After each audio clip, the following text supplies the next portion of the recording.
Hey class, let's talk about night photography. So, what is it exactly? It is capturing a scene outdoors at night and between dusk and dawn, and that's an important time frame also as well.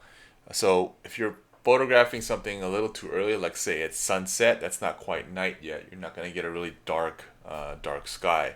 So you kind of want to go well after the sun has gone below the horizon, and that's dusk. You're looking at least 30 minutes past sunset. So you're gonna want to think about shooting at that time, and then or even later.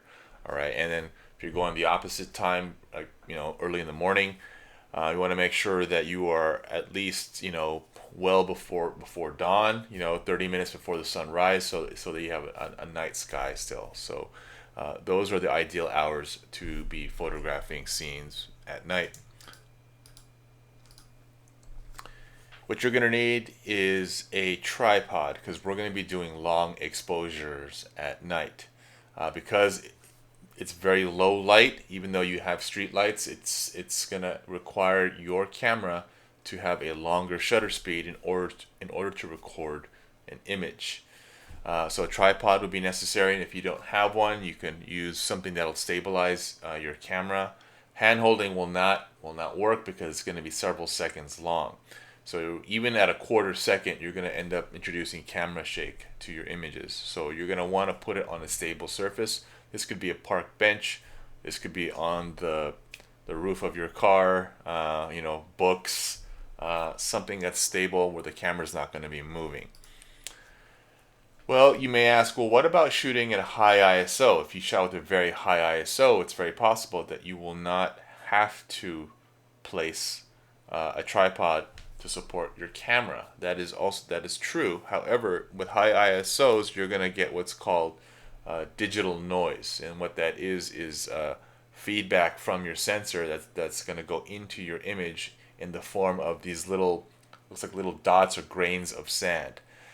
So also, if you're going to be shooting with a high ISO, which will allow you to shoot with a higher shutter speed, you're not going to be able to get certain special effects that I'm going to talk about later on in this module that include capturing light trails and painting with light. So a lower ISO will be ideal for night photography for these reasons. Let's talk about metering. In the previous video and slides, we talked about the different metering modes that your camera has. And again, the metering mode is your camera's way of measuring the brightness level of a scene and suggesting an appropriate exposure to create a middle averaged reading and place that into create a photograph with that averaged reading. So the matrix or evaluative metering mode, it does exactly that. It takes the entire scene, it evaluates the entire scene, and it gives you the best suggested exposure to average out that scene. Okay. The problem with using this particular metering mode at night is that because it's so dark outside, it's going to give you a suggested uh, exposure that will probably be overexposed in your highlights or your bright tones, and the night sky won't look as dark as it should be when you're looking at the night sky with your naked eye. So here's an example of a scene that's metered with the matrix or evaluative metering mode. It first of all, it doesn't look like it's kind of at nighttime because the sky is sort of still a little bit blue instead of this like a very dark, almost black night sky. Second, it's very overexposed, and the clues that we have here are all the bright, blown out highlights on the buildings. As you see on this building on the left here, if you look at the building at the top, there's a like a grid pattern created by the windows and the lights coming out of each window. However, it starts to break up here. This is overexposure. We don't see that grid pattern anymore. We're losing what's called detail in your highlights. And that's also apparent on this side of the building. We know for a fact that there is a grid pattern on this building. However, we're losing it here because there are most likely a lot of lights in this area, and based on this particular metering mode, it gave an exposure reading that created this shot. Okay, so that's a problem with using this metering mode when you're trying to capture something at night.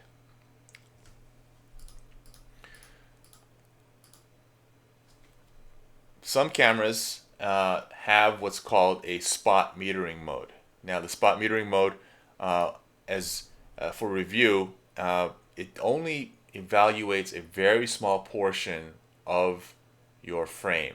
Most, I would say, Canons and most cameras, that spot is in the very center of your frame, and it's a very very small percentage of the entire viewfinder.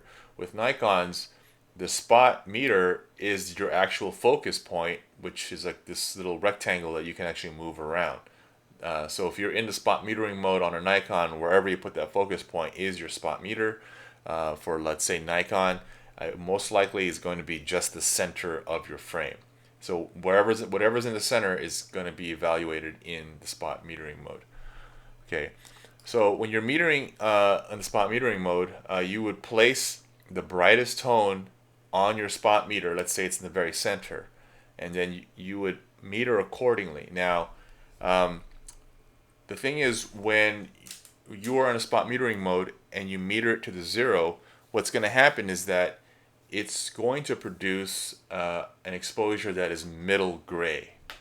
Okay, let me get this middle gray card here.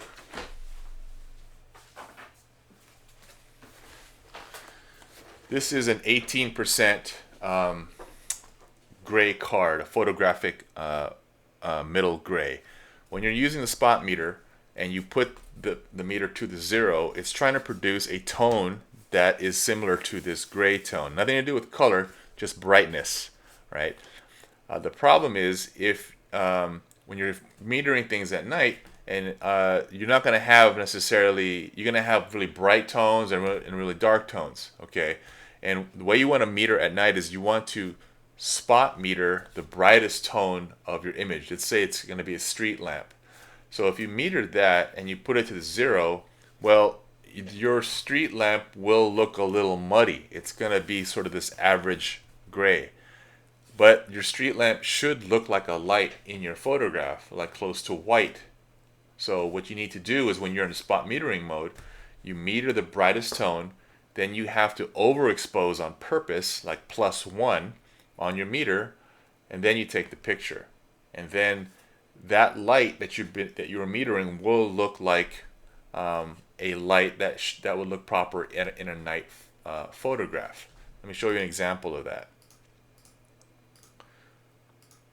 So in this scene, the brightest tone looks like to be the lights hitting this sort of like dome building in the distance here. We definitely don't want this to be blown out like that previous shot I showed you where there's no detail in the highlights. So you would put your spot meter, if it's in the center, you'd have to frame it so that way this building, this area is in the center of your frame. Then you would make adjustments to your shutter or your f-stop accordingly to make it +1 overexposed. Then you could recompose, then take the picture. You don't have to worry about any of the other lights if they're not brighter than this light. So in theory, you're metering the brightest light, the brightest tone in your shot to +1 in this example, and then you take the picture, and then every other light, if it's not as bright, won't be overexposed, and it's going to fall into place. Okay, so in this example, this was 4 seconds at 5.6. The spot meter was at the brightest portion of the scene, and then the photographer overexposed it +1. You take a picture, and +2 overexposed, and then you evaluate later on to see which is the best one. And what you're looking for is detail in your highlights. You want to make sure that this is not blown out. Here's another example. In this scene, where would you put your spot meter? Would you put it in the interior of the office here? Or would you put it on this sort of a street light? I would put it on the street light. So if my spot meter was at the very center of my viewfinder, I would frame the scene so that this light is in the middle. I would adjust my shutter and my f-stop in combination with that until my meter went to a +1 overexposed. And then if I didn't want that light to be in my center, if I didn't like that composition, I could just easily recompose the shot and focus and then take the picture. The idea is to first meter the brightest tone in your image, overexpose it by 1 stop, take a picture, maybe overexpose it by 2 stops, then take another picture, and then evaluate which one you would like. That is an example of bracketing. Bracketing is taking several pictures of the same exact scene but with different exposures. In this case, you're saying +1, taking a picture, and +2, taking another picture, and evaluating it afterwards. Okay. So this one was at 5 seconds at f16 at ISO 400. You spot meter the brightest tone. It could be a street light. It could be an interior of the building, especially if you're doing it, let's say, in a residential setting. If you're in your neighborhood and you don't really have a whole lot of street lights, maybe you'll see an interior. Maybe that's what you're spot metering. You're spot metering an interior, a bright light from a window. Expose for that for +1 over and take a picture. Do it for +2 and take a picture and see which one comes out the best. You don't want to overexpose your highlights. So you don't want the interior to be blown out here. You want to see detail. If you see this shot, you can see that we see the ceiling lights, and we kind of see the ceiling itself. It isn't completely blown out. There is still some detail there.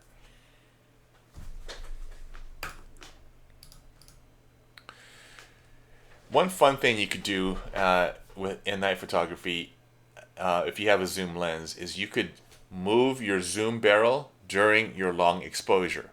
And to produce interesting creative effects, you'll need a tripod or stabilized surface to do this, and a zoom lens. The idea is to, when you press the shutter, at least several seconds your exposure should be set to. During your exposure, you're going to move that zoom barrel, and then it's going to create some interesting effect, something like this, right? I have another video on this, on setting up your camera like this. So this is another interesting effect that you can get with zooming during a long exposure. Again, you're going to need a stabilizer or a tripod, a zoom lens, and at least several seconds of your shutter speed. And you're going to, when you press the shutter, and the camera is exposing for the scene, you're going to move your zoom barrel. Either going to zoom in or you're going to zoom out during the exposure in order for you to get this interesting effect. Okay. You want at least 5 seconds or more with the zoom lens, so that way you have time to zoom in or out during the exposure. If your exposure is too short, like say it's less than a second, you're not going to have a whole lot of time to zoom in and out.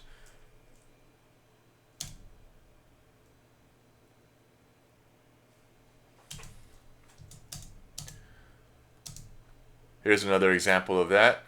If any of you have access to like a high-rise building at nighttime, this could be a very interesting shot for you.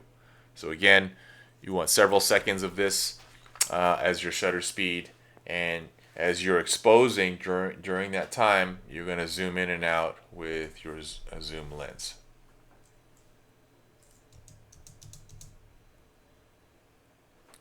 Another really cool effect that you can get in night photography is photographing moving cars at night. They produce something called light trails. Light trails are the streaks of light that run across your photograph that are created by the moving object, which would be, in this case, the vehicles that were passing through this photographer's frame. This is uh, located in downtown Los Angeles, very highly photographed area in Los Angeles for night photography, because you have the skyline and you have the freeways right there running through downtown LA. And this the reason why this red light is high up here is because this is more than likely probably a bus, so to get you that kind of height for the tail lights. So this is a longer exposure. This is several seconds on a tripod, and you're completely still. You're not zooming in or out, but the cars that are moving are creating this streaks of light. There's also another video in this module that helps you set up your camera to get this image.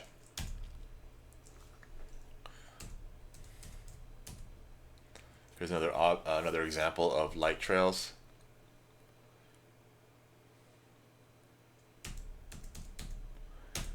Painting with light. This is a fun concept to do with photography. This is where you are photographing a scene where you have very little ambient light, available light, and you are actually going to use a light source, like say a flashlight or your cell phone's flashlight, and you're going to point it to the camera. And with a long exposure, you're going to literally paint a scene or paint the scene within your viewfinder. So it'll take several seconds, and you should probably want to go probably 10 seconds or longer. That way you can paint more objects in your scene, or you might even want to spell something or draw something. So here's an example where the photographer is spelling the word Hollywood in this scene. So what's happening here is probably like 15, 20 seconds, however long it takes to write the word Hollywood. And remember, you gotta write this thing backwards because you're facing the camera. So this is probably a cell phone light. It might be it might have been pitch black here. And the reason why we're seeing some of the grass is because probably the light itself is illuminating the ground. That's why you can see the person here kind of a little bit ghosted here. That they're drawing each letter, and as they're actually getting hit by the light as well. And you see this little streak of light as they kind of exit the scene. What you could do is you could experiment with this if you want. You could try to write in cursive, or if you wanted to have separate letters, you'd have to sort of turn the light off or cover your light for each letter and draw them individually. And you can, you probably need some time for this. The best thing to do would be find a scene that's completely pitch black. Probably you could do this indoors, turn all the lights off, close all the windows, do this at night, and then focus where the light is, so turn the lights back on, focus where the light would be, then turn everything off, set your camera to a long exposure, 10, 20 seconds, and then start experimenting and painting with light. It's a really, really fun thing to do, fun activity to do. And again, you're facing the light towards the lens. If you could sort of visualize, in midair, right? This is what this photographer was able to do, or the photographer's assistant. They were able to draw this person sitting on the swing there with just probably a cell phone light. It's pretty neat. If you're going to go outside and do this, keep in mind, even the moon is going to be this ambient light. So if you're doing 30 seconds, you may have pitch darkness there with no artificial lighting, but if you've got the moon out, you're going to get that as part of your exposure, so keep that in mind.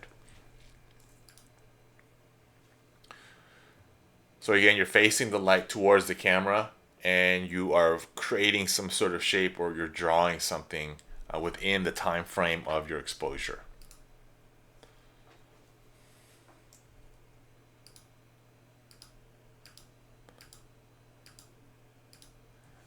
So here in this example, I was in, this was in, where were we?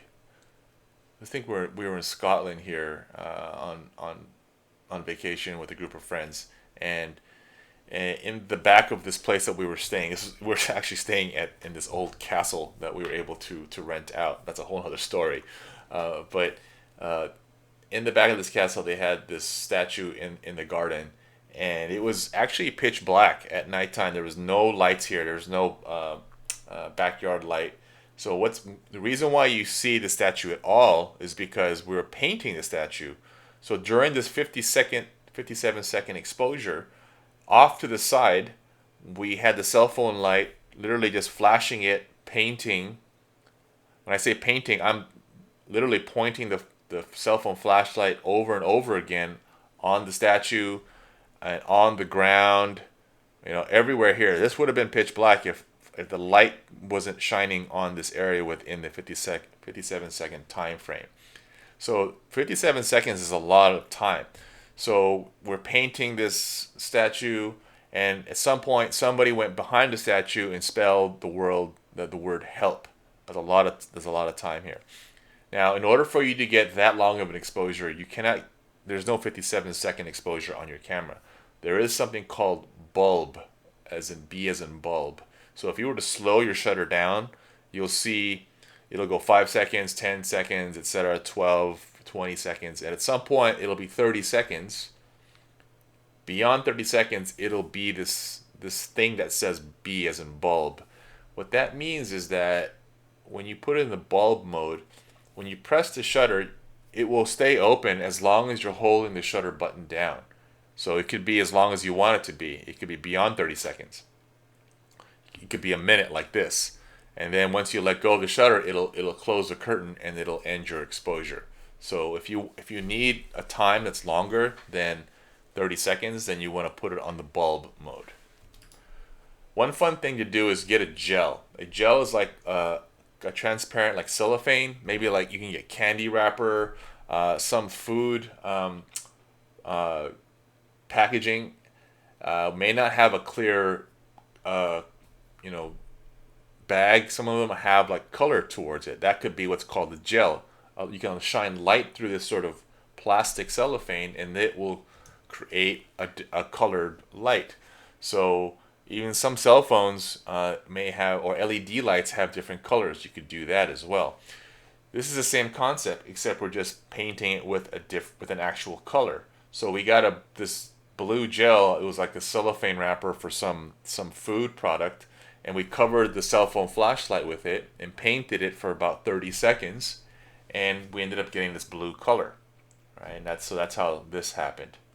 And the reason why the tree in the background is really bright compared to the image on the left is because one of the other photographers had an actual speed light that just burst the light really quick in the background. So that's why it's really, really bright there. Otherwise, it would have been as dark as this image on the left.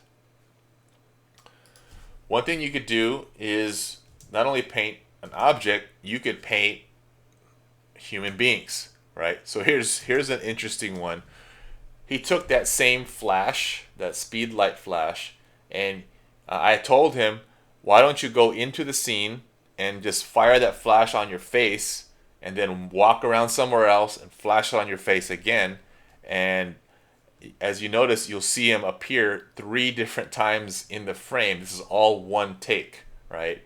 So clearly, it's not 3 different people. It's the same person, but what he's doing is just flashing that light on his face in 3 different areas.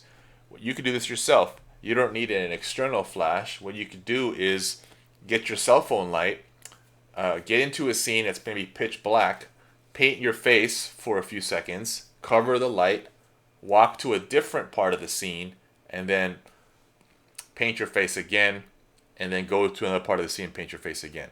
So you can try experimenting with that to see what you can come up with and create some sort of some magic. Like one person appears 3 times or 2 different times or 2 different areas in the same photograph. And it's no Photoshop. It's all done all in camera. Okay. So that's an interesting painting with light activity that you could do. All right, so that's night photography with some examples that you're going to be doing for your next assignment. Check out the next preceding videos to see how you can set up your camera to do each of these types of shots.